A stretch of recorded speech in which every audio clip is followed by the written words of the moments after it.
Good morning, everyone. Welcome to July 29th Board of Police Commissioners meeting. Acknowledge that we are on the traditional lands of the Treaty 4 territory, a treaty signed with 35 First Nations across southern Saskatchewan and parts of Alberta and Manitoba, and the original lands of Cree, Saulteaux, Dakota, Nakota, Lakota, and on the homeland of the Métis Nation. The City of Regina owes its strength and vibrancy to these lands and the diverse Indigenous people whose ancestors' footsteps have marked this territory, as well as the settlers from around the world who continue to be welcomed here and call Regina home. So we have the first item is the approval of public agenda. Can I have a motion to approve the public agenda, please? Thank you. I'll call the question. Is anyone opposed? Seeing none, hearing none, carried. Next item is approval of the minutes. Can I have the motion to approve the minutes from the meeting held on June 26th? I see that you already raised your hand. Any errors or omissions? Well, seeing none, hearing none, I'll call the question. Is anyone opposed? Carried. So our first item, the business, is PO 25-20, Regina Police Services Integrated Health and Wellness Section. Acting Chief Davis, can you please introduce the report? Absolutely. Good morning, members of the board, members of the public, members of the media, members of Regina Police Service. It's certainly. Oops. Oh, there we go. Back on again. So we often talk about the things that we do to help members of the community. We often talk about what we're doing to add to our numbers of police staff, both sworn and civilian, but we don't often talk about what we're doing to ensure the well-being of our members. And so today we have our Manager of Integrated Health and Wellness, Mr. Brent Lustig, and he's going to talk a little bit about some of our programming that we have to ensure that the members of the Regina Police Service are taken care of. Good morning, Brent. Good morning. I just wasn't sure if is the PowerPoint going to come up.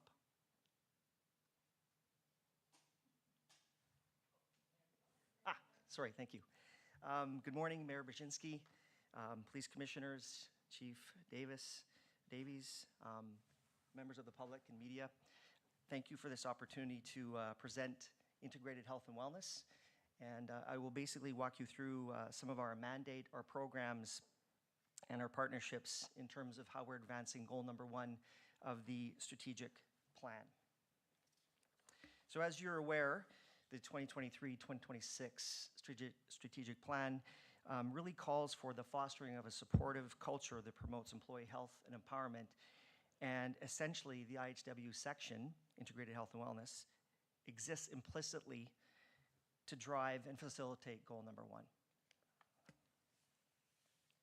Just to give you a little bit of a background, and the genesis of where it all began was in pre-2022.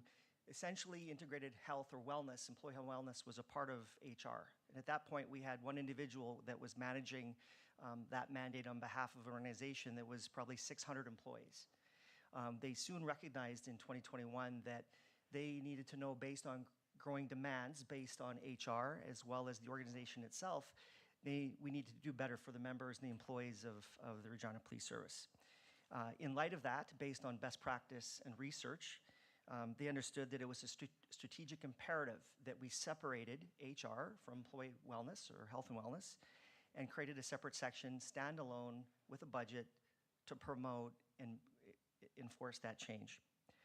So essentially in late 2021, a proposal was presented to the Board of Police Commissioners, and from that it was approved. And essentially as a part of that, slightly before that period of time, the RPS moved forward with the hiring of an internal PhD psychologist, as well as an individual who is managing the abilities or the disability management piece from a caseload perspective. And then I was subsequently hired in March of 2022. The mandate of integrated health and wellness is important consideration from the perspective is that it's to foster and sustain a healthy workplace culture by supporting, promoting, and empowering the physical, mental, and emotional well-being of the whole person. And it's important from the perspective of having a comprehensive perspective that addresses and focuses on driving organizational performance. That would include reducing absenteeism, obviously reducing presenteeism, engaging and reducing or increasing engagement and productivity, supporting employee resilience and well-being, and from a holistic perspective. So from that sense, understanding that there's an interconnectedness between the physical aspect and the emotional and the mental health piece. So we're also looking at fostering a positive and inclusive culture that also would recognize psychological safety and trust, team cohesion, and of course, last but not least, but mitigating risk and liability. So that's injury prevention, et cetera.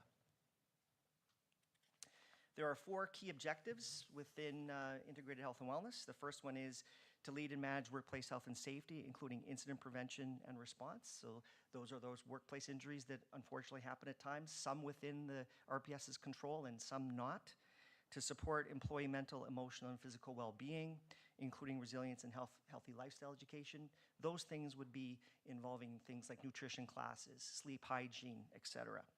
And the third one would be to implement, assess, and evaluate evidence-based health and wellness programs. There has been many scenarios where organizations have partnered themselves with individuals that didn't have the necessary credentials. The homework wasn't done, and in light of that, they potentially put some of their employees at risk. And the same component, there are probably over 800 different mental health programs that are being sold out there today. The research would show that of those 800, there are probably 75 that are evidence-based and researched. So it's really part of our directive and objective to ensure that whatever programs and supports that we provide, they're both evidence-based and researched as well. And the last one is number 4, which is to foster collaborative partnerships that reflect and strengthen the culture and values of the Regina Police Service. So some of those relationships would be like with the University of Regina. That'll also be, for instance, with workers' compensation, establishing better relationships so that they have a better understanding of what our employees, our officers go through, and that those injuries are actually supported when they occur. That'll also mean that we're involved with CIPSRT, which is the Canadian Institute for Public Safety Research and Treatment, which is we're lucky to have in our backyard. And one of the main preeminent researchers, Dr. Nick Carlton, we have an extensive, significant partnership with. So there are 4 specific areas that I'd like to highlight in terms of our programs. The first one is our physical health services. We then will talk about our psychological health services, other internal supports, and partnerships and research. From the physical perspective, I think I would just like to sort of set the table in terms of what that looks like. Several years ago, we brought WCB back in. We brought their adjudicators and their personal injury reps to have a better understanding of what it is that our officers face on a daily basis. What do those physical demands actually look like? It's a unique role in many circumstances, and it's important that they have a true understanding. Do most people understand that an officer wears anywhere between 32 to 35 pounds of equipment when we talk about their duty belt and their vest and their taser and their firearm? So that's 35 pounds of equipment all day long for a 12-hour shift sitting in a patrol car. And being right rotated with a CAD system that they have to be engaged with, the demands are significant. And it's important that I think that we all have an understanding that. The other side of it is it's that those static postures, that those rapid transitions from being in a static position to all of a sudden have to activate for a foot chase, or many of these different scenarios that are involved in what they do on a daily basis. Plus there's use of force situations. All the while they're doing this in extreme environmental conditions. So that could be minus 32 in January, or it could be plus 32 in July, although we haven't had many plus 32 days in July so far. So aside from that, what's important to recognize is, first of all, those requirements and demands are significant, but what's also important is that the timely access to injury prevention, both from a reactive and a proactive standpoint. So from that perspective, I think we all understand that time is the enemy. When an injury occurs, the longer that someone is off work, the more difficult it is for them to come back, not by choice. And so from that circumstance, we understood that we needed to move forward and be leaders. And as a result, we hired a physiotherapist in May of 2023. And what we've been able to show in short order is that the duration of workplace injuries, the time off has been cut in half, and the cost has been cut in half as a result of her work, specifically with the access that now these officers and employees of RPS have. We're also conducting baseline concussion screening for some of our specialty units, SWAT, et cetera. We're conducting ergonomic assessments. We have a committee that's established to look at the patrol car compartment. And as I mentioned before, as you can imagine, and we did this with WCB, we had WCB come in, put the vest on, put the duty belt on, get in the patrol car, and sit there, and understand that we need to make some changes ergonomically. Also understanding that there are some limits in terms of what you can do. Unfortunately, the belt is the belt. Now, I will say on top of this that we do have our physiotherapists looking at different designs of belt usage. As we can imagine, we've got officers that are 6'5" and officers that are 5'1", and so we need to understand that we need to look at a better way of using the real estate in terms of the equipment that they have and how it's distributed on the body and how that impacts their biomechanics. So those are some things that we're looking at from an ergonomic perspective. And of course, the prevention aspect is huge, not to be overlooked. We certainly understand that there are some incidents that we cannot control. An officer sitting at a light and struck from behind from another vehicle. There's nothing that officer could have done to prevent that injury. We've had traffic stops where officers have been injured due to other vehicles driving by.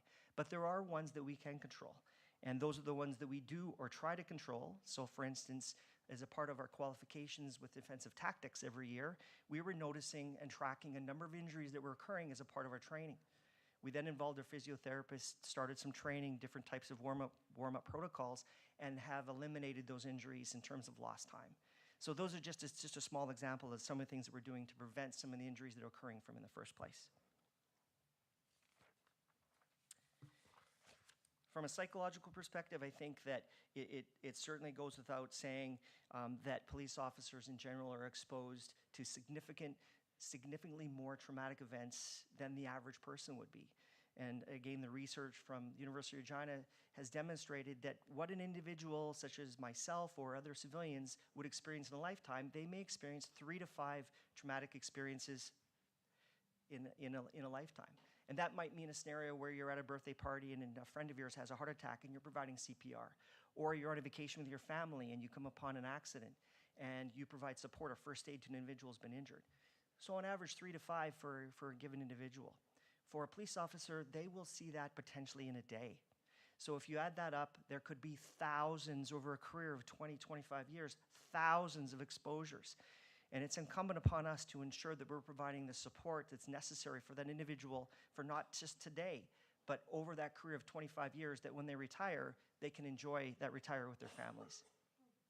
So some of the programs from a psychological perspective is that we're offering a safeguard program through our internal psychologist. That's an annual mental health wellness check that's done. She does approximately 190 of these a year, so she's very busy. And so from that perspective, we are certainly, and we recognize that we're not able to do everyone. Our goal is to expand that and find a different way.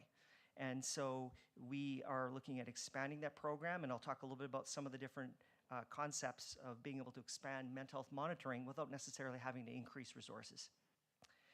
The other thing that our psychologist offers is pre-employment psychological evaluations that are done. Those are to ensure during that process that we're hiring the right people from the start. Individual support following critical incidences, and I'll talk about the CISMs that we offer, the critical incident stress management, those situations that happen, annual mental health strategies and campaigns and awareness and education. And over and above that, obviously the impact in terms of providing initial treatment before they're offered a care provider in the community. By having an internal support that can provide that, it's much more immediate access. I think anyone right now can understand that with our healthcare system, to be able to access a psychologist, you may be waiting months, and a psychiatrist even longer. So by having those internal resources, we have an immediate access to the resources they need in a timely manner to help them and support them.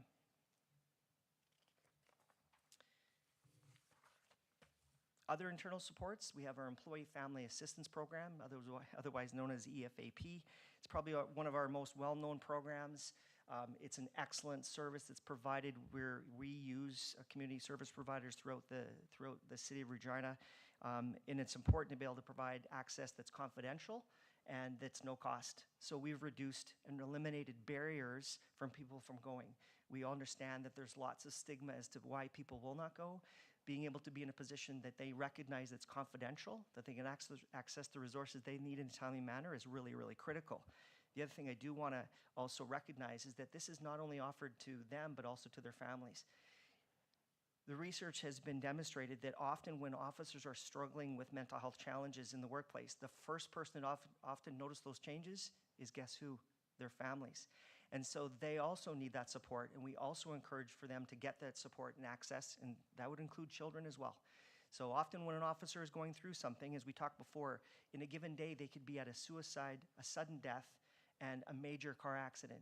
And the expectation is after their 12-hour shift, they go home and have a regular day with their families.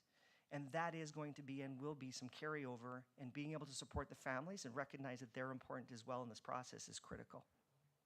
I did also talk about the critical incident stress management team.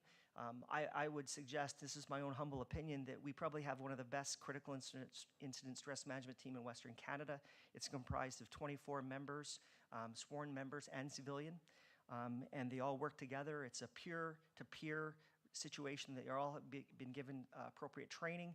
They provide group and individual debriefs. In fact, we just had one last night for obviously a critical situation that happened recently, and it's a fantastic program.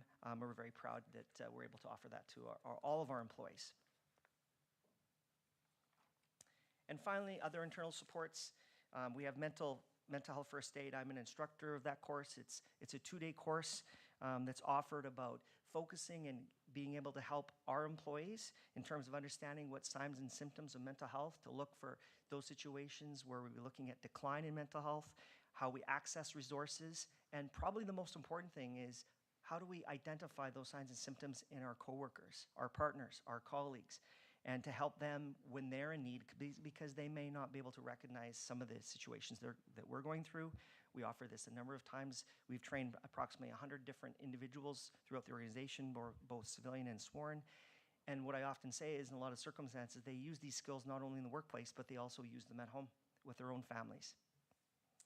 We also are involved with, this is through CIPCERT, and that's the PSPNet, and essentially this is a virtual counseling program that's offered. It's access, it's free. It was offered first in Saskatchewan in Canada through the University of Regina, through a number of psychologists. So they can access through any device that they have. So it could be their cell phone, their computer.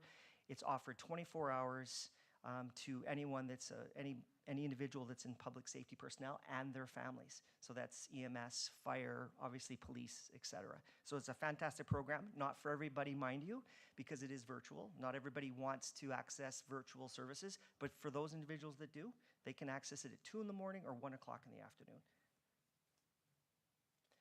And last but not least is our partnership and research with the University of Regina.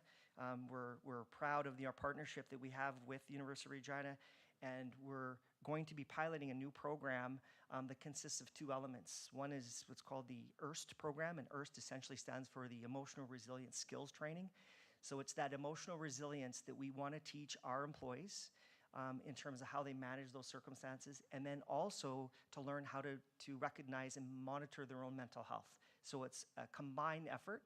The research has been driven through Dr. Nick Carlton. We're excited about rolling this out in 2026. And essentially what we're really talking about is that this is not a one-off program.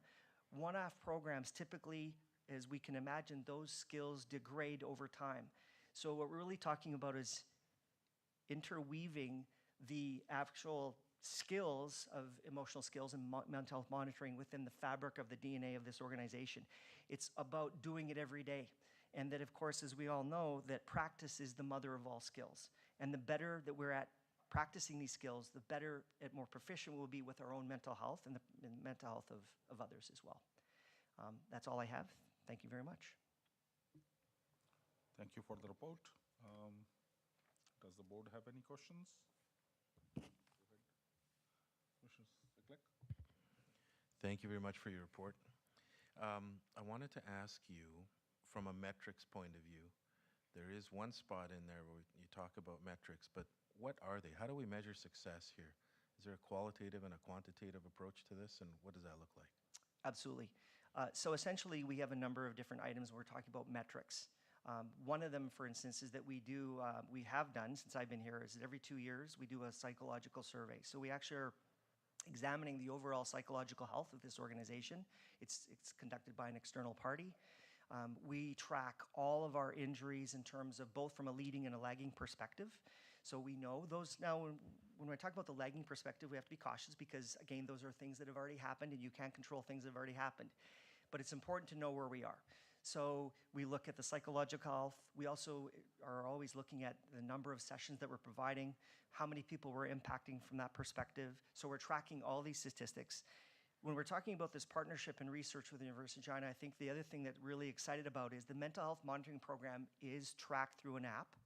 And so there will be a dashboard that will essentially give the overall psychological health of this organization at a moment's notice. Now, of course, it's an aggregate and it's confidential in terms of the information is anonymous, sorry.